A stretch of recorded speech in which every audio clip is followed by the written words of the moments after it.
Hey, this is Caleb, and welcome back to the DSLR Video Shooter Podcast with another episode. And today I'm going to show you guys what I do to photography lenses to prep them for video use. And these are photography lenses, so they're really not set up for properly using them with video. Some lenses are better than others. For instance, a lot of the Zeiss glass and a lot of these Dakinas have hard stops on them as opposed to like the Canon lenses that don't. But there's some tricks and little things you can do to kind of make life easier on set when using these for video. So the biggest thing I think you can do is obviously add a follow focus ring. So these are focus gears, and there's tons of them out in the market, different ones for different uses, different prices and sizes. But the ones I've fallen in love with are these zip tie gears, and these are made by the guys over at 1/2 Inch Rails. I can't get enough of these little guys. First of all, I love their low profile, so they really blend in nicely with the lens. There isn't this ugly, huge thing that's, you know, very large and has big old knobs on it or anything. So that's really, really nice. That's a big feature for me. Secondly, just they're so easy to change. So let's say somebody brings a new lens on set and you need to gear that puppy. Well, as long as you have zip ties in your kit, you can just cut them with, you know, scissors and swap them out and you're good to go. Another reason I really like them are their different sizes. They're very flexible, so even if you had one that was a little small, you could still make it work by doubling up on the zip ties. So it makes it very, very flexible, can fit on almost any lens. The other thing I love is the price, and I'll put the link on the site. If you go to DSLRvideoshooter.com, look for this post, and you'll see a link with the prices to these. But they're very, very affordable to get a pack of them. There's a small, medium, and large. And the other reason they're really nice is you can get a lot more actual gear on your lens. I have a Red Rock Micro gear for my lenses, and one thing that I don't really like about that is there's two big honking knobs on it because you have to fit a bolt in there. So that creates kind of a space problem, whereas these are very, very low profile. So definitely check those out. You can get them on every single one of your lenses for very cheap. And I just love these things to death. The other thing that you'll want to do to get your lenses ready for video use is actually adding step up and step down rings. Now, a while back I did a video on using an ND filter, and that's something I did with all of mine just so I didn't have to buy multiple different ND filters. And that's something that's really nice with doing that with every single one of your lenses. Not only will you be able to do it with that, but you'll be able to put it with any other filter that you have as long as you have the same size. And the other reason is later on I'm going to be reviewing a matte box for you guys, and it's very, very handy when using a matte box to have every single one of your lenses have the same diameter. So if you're using any kind of donut, those puppies just all fit right in. That's really nice. So it's really important to think of what's the largest size lens you have and think down the road what sizes you'll be using. So a really, really good kind of standard size is going to be 77 millimeters. So I've set up every single one of my lenses to have 77 millimeters. So whether it's a lens that already has it, like this one, this is 77, I don't need to use a step-up ring.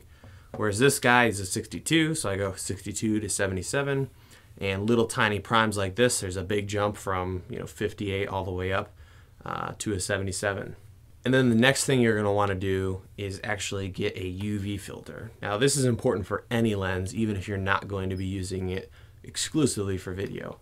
I've dropped lenses before and UV filters have saved me. So there's several different levels per se that you could go to for price. So there's a lot of very affordable ones that are a little cheaper, not as high quality, all the way up to like B&W and Tiffin, which are very, very high quality. And I would stress, if you can, try to get the higher quality stuff, because at the end of the day, whatever you put in front of your glass is going to determine the quality that you're going to be getting out of them. So a lot of photographers I've worked with have used a rule where, if they're putting glass in front of a $2,000 lens, they go for the top notch. If it's a real cheap lens, maybe not as much. So if you're not in such great shape money-wise, there are some great ones out there that are very affordable, like the Zicos and all the way up to like B&W and Tiffin, as I stated earlier, and those are really, really high quality. And keep in mind, you don't always have to have them on. I know a lot of the time, I actually take them off when I'm using them on my rig for a couple reasons. One, I have a matte box, and that'll help protect the camera from falling, and it'll hit the matte box first, or people bumping into it. Secondly, there's a lot of reflection and strange lighting artifacts that can be a problem. So having those available to take right off is very important. So I mount them on top of my step-up ring as opposed to my UV filter, then my step-up ring. That way, if I need to take it off, it's very easy just to unscrew it and remove it.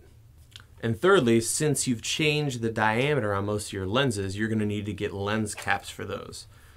Now, I've gone through all different kinds of lens caps, and I've been very, very happy with this brand, the Photodiox lens caps. They're really cheap, so you can buy a ton of them and not hurt the bank account. The other reason I really like them is there's actually a spot on there that spans the entire width of the lens cap and makes it perfect for labeling lenses. So that's a big plus for me, and that way, if you're in the heat of production and you need to get a cap on the lens and hit the road, every single one of your lens caps can swap back and forth. So you're not juggling Zeiss caps and Canon caps, and they're all different sizes, and there may be problems with different threads. So I found these to be really, really handy.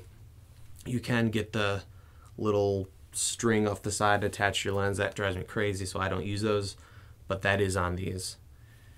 And that brings it to the fourth tip for getting your lenses ready for video, and that is using labels. You can do this real nice, and you can actually buy one of those little printers that print off those little labels to get a clean look.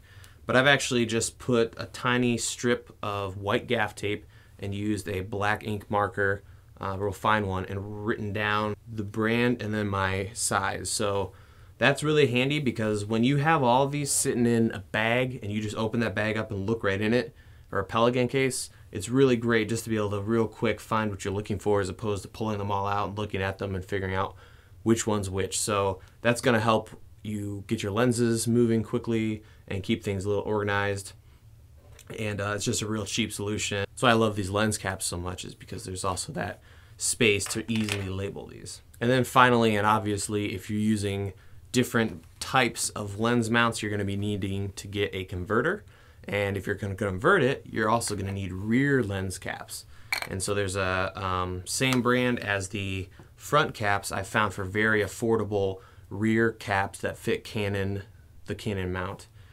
Be careful, because Canon also sells lens caps and rear caps for very cheap, but as soon as you add more than one, you're going to get dinged real bad in the shipping. So that's not the case with these. You can get them in bulk and save on shipping. So that's another great thing, is to have these. And I'm always looking for these. I mean, it seems like, you know, it's like socks. You can never find them, and you get them and they just disappear. So just buy a ton of these things, and you won't have a hard time being able to find them and get them on your lens. So those are just a few things that I've found to really help me get my lenses prepped for video production.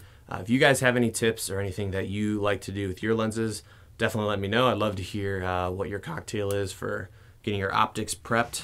And as always, you can find more content on DSLRvideoshooter.com. We've got a lot more coming up, and look forward to seeing you over there.